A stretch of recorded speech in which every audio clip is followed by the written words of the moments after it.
अस्सलाम वालेकुम। किसी भी मुल्क की तरक्की उसकी पैदावारी सलाहियत पे उसका इन्हिसार होता है। आपके मुल्क की पैदावार जितनी ज़्यादा होगी और एक्सपोर्ट बरामदात जितनी ज़्यादा होंगी, उतने ही आपकी माशी अशारिये बेहतरी की तरफ जाएंगे। ये कोई इसके लिए कोई बहुत ज़्यादा माशत को समझना ज़रूरी नहीं है, ये बुनियादी चीज़ें हैं। हाँ, इसके बाद की जो चीज़ें हैं वो तो ज़ाहिर है कोई इकोनॉमिस्ट बेहतर तरीके से बता सकता है, लेकिन जो बुनियादी चीज़ें हैं वो एक आम आदमी के समझ में भी आ जाती हैं। आपकी पैदावारी सलाहियत ज़्यादा होगी, आपकी प्रोडक्शन और आप अपने मुल्क में जितनी भी चीज़ें बना वो किसी भी शोबे से, किसी एक का नाम नहीं, हर शोबे में, तो आप ज़ाहिर है अपनी ज़रूरत की चीज़ें इस्तेमाल करेंगे, ज़्यादा हो जाएंगी तो उनको बरामद कर देंगे, दरामदाद आपकी कम होंगी तो ज़ाहिर है कि आप चीज़ें फ़रोख्त ज़्यादा कर रहे हैं तो पैसे आपको मिल रहे हैं, आप खरीद कम रहे हैं तो ज़ाहिर है आपका खर्चा भी कम हो रहा है। ये बड़ी मैशत को समझने के लिए छोटी सी चीज़ है जिसको हर आदमी आसानी से समझ सकता है। पाकिस्तान में एक कह लें कि 60 की दहाई तक तो इसकी जो पैदावारी सलाहियत थी उसको बढ़ाने की तरफ तवज्जो भी दी गई, बढ़ाई भी, तरक्की भी की, वो पाकिस्तान का शहरी दौर भी गिना जाता है। लेकिन उसके बाद जब सनतें कौमियाई गई तो फिर किसी ने उसकी ओनरशिप नहीं ली और रियासत में नाअहल लोग आगे आने की वजह से उनको चला भी नहीं सके। तो वो जो दायरे बनाए गए थे वो आस्ता आस्ता कमज़ोर होते होते होते खसारे में चले गए। फिर एक दौर आया कि वो प्राइवेटाइजेशन की पॉलिसी आई और उन सब दारों को जो खसारे में थे बेचने की एक सिलसिला बेचने का शुरू हो गया। लेकिन इसके साथ पाकिस्तान की जो पैदावारी सलाहियत है उसको बढ़ाने की तरफ कोई ख़ास तवज्जो नहीं दी गई। हुआ ये कि आप की जो पैदावार है वो कम होती गई और आपके खर्चे बढ़ते गए और खर्च को कंट्रोल करने के लिए आप कर्ज लेते गए, आखिर इसके अलावा और कुछ चारा भी नहीं था। फिर उन कर्ज़ों से लेकर मुल्क की तरक्की भी थोड़ी बहुत की, कोई मोटरवे बना लिए, कुछ इस तरह के और कॉस्मेटिक्स टाइप काम कर लिए और वापसी के लिए फिर मज़ीद कर्जे लिए। ये सिलसिला चलता रहा। वहाँ सूरत हाल ये है कि हमने तकरीबन अपने जो इदारे हैं, जो मेन शाहराएँ हैं, एयरपोर्ट्स हैं, वो गिरवी रखे हुए हैं, उनके अगेंस्ट भी कर्ज़ा ले लिया है। वो कर्ज़ा भी हम हड़प कर चुके, खा चुके। बदकिस्मती ये है कि कर्ज़ उतारने के लिए भी हम कर्ज़ लेते हैं, उस कर्ज़ में से थोड़ा बहुत मुल्क चलाते हैं, थोड़ा बहुत करप्शन की नज़र करते हैं, इंजॉय करते हैं अपनी लाइफ को और मुल्क का सत्यानाश करते जा रहे हैं। इस चीज़ की किसी को कोई फिक्र ही नहीं, ना ही कोई वजह कि जो लोग इस मुल्क में रहना चाहते हैं उनमें इतनी सलाहियत नहीं कि वो अपनी जो इख्तियार है, इक़्तिदार है, उसमें कोई अपना हिस्सा डाल सके। और जिनके पास यहाँ कुछ करने का नहीं, जो इक़्तिदार में है, इख्तियार में है, उन्हें यहाँ रहना नहीं, ना ही रहते हैं, वो आप बखूबी जानते हैं।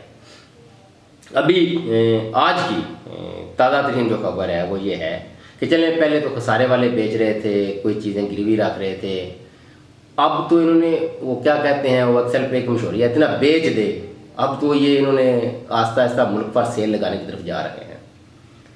ये कोई नई टर्म ईजाद की है, स्ट्रेटेजिक फ़रोख्त, अल्लाह जाने ये क्या बला है। तो ये जो आपके कमाऊ पुत हैं, जो आपके मुनाफा बख्श इदारे हैं, उनमें PRL है, ये कोई, उसके बाद PPL है, पाकिस्तान पेट्रोलियम लिमिटेड है, OGDCL है, ये सारे जानते हैं, वो oil and gas development company limited है, PSO है, पाकिस्तान स्टेट ऑयल, इस तरह सुई नॉर्दर्न है, सुई सदर्न है। तो ये जो इदारे हैं जो इस मुल्क को कुछ कमा के दे रहे हैं, अब ये सोच रहे हैं कि उनका भी 10, 15, 20% शेयर जो है वो फ़रोख्त कर दें। अच्छा, फ़रोख्त करके क्या होगा? आपको चंद पैसे मिल जाएंगे, थोड़े से पैसे मिलेंगे, वो पैसे कुछ करप्शन की नज़र होंगे, कुछ आपके कर्ज़ों की अदायगी में चले जाएंगे और फिर आप बात मरते रह जाएंगे। और जो आपके अपने हिसाब से इदारे, उनको बेच कर, ये दुनिया में कहीं नहीं ऐसा नहीं होता कि कोई मुल्क चला सके बंदा।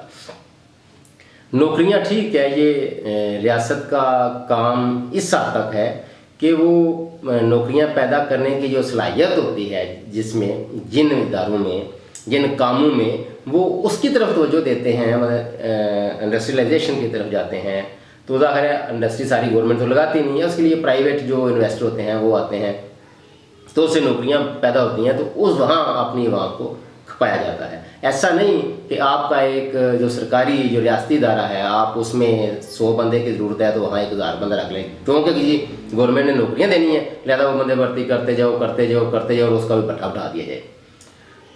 یہ ہوا پاکستان میں ابھی یہ صورتحال بن گئی ہے کہ چند اس کی وجہ کہ وہ جو چند لوگ چند خاندان قابض ہیں اس ریاست پہ، وہ شاید پاکستان کی بہتری چاہتے ہی نہیں۔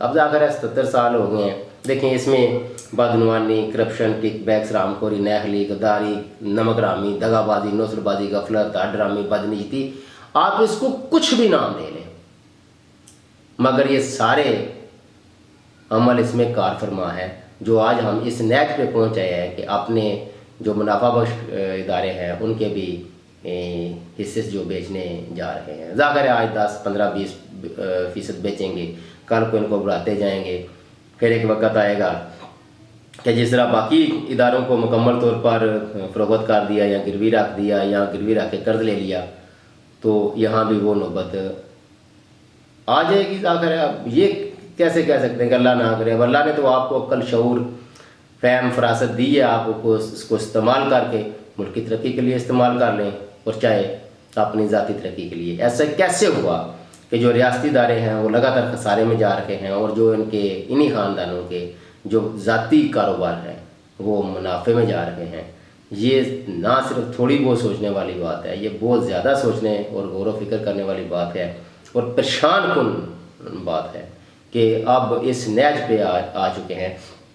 ایک پچھلے دنوں ایک اور داد و شمار سامنے آئے تھے کہ پاکستانی بینکوں میں جو رقوم پڑی ہوئی ہے اس کا بھی جو حکومت ہے، ریاست ہے، حکومتیں مختلف، وہ 98.5%، یعنی اگر مثال کے طور پر آپ کے پاس 100 روپیہ ہے نا آپ کے بینکوں میں وام کا پڑا ہوا، تو وہاں سے بھی وام 98.5 روپے لے کے کھا چکی ہے، صرف 1.5 روپیہ بچا ہے، وہ بھی وام کا جو ہے، اس میں ریاست کا یا حکومت کا نہیں ہے۔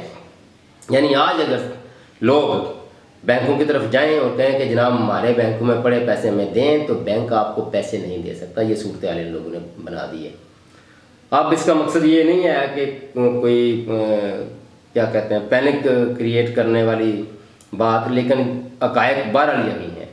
بہتر ہو سکتا ہے، میں کہتا ہوں ملک ڈیفالٹ کر بھی جائے اور تو بھی جو قومیں ہیں وہ دوبارہ کھڑی ہو سکتی ہیں، تو بہت برباد بھی ہو جائیں۔ جاپان کی مثال ہے، پورا یورپ دیکھ لیں، first world war, second world war, جنگوں سے تباہ، اور آج وہ کہاں کھڑا ہے۔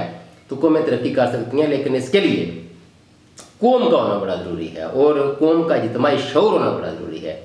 یہ چیزیں جن کی طرف توجہ دینی چاہیے۔ ایسی بات نہیں ہے کہ آپ اپنے قدموں پہ کھڑے نہیں ہو سکتے، لیکن اس کے لیے کوشش تو بہرحال آپ نہیں کرنی ہے۔ اگر نہ کریں گے تو یہی حال ہوگا، جو خسارے میں گئے ہیں وہ اپنے بیچے، گروی رکھے، برباد کر دیا، اور جو چاند ایک ادارے رہ گئے ہیں اب ان کو بھی بیچنے کی طرف جا رہے ہیں، پھر یہ صورتحال ہوگی۔ اب یہ فیصلہ عوام تو بہرحال ہر دور میں بہتری کرتی رہی ہے، یہ ان صاحب ارباب و اقتدار و اختیار کے خاص کار ذہن میں ہونا چاہیے کہ اگر یہ ملک ہے تو ہم ہیں، ایسا نہیں کہ ہم ہیں تو ملک ہے تو آپ ہو۔ اس کی طرف انتہائی توجہ کی ضرورت ہے، اپنی ذاتی اناج کو سائڈ پہ رکھ کر ملک کا سوچیں۔ اب تک کے لیے اتنا ہی، اللہ حافظ۔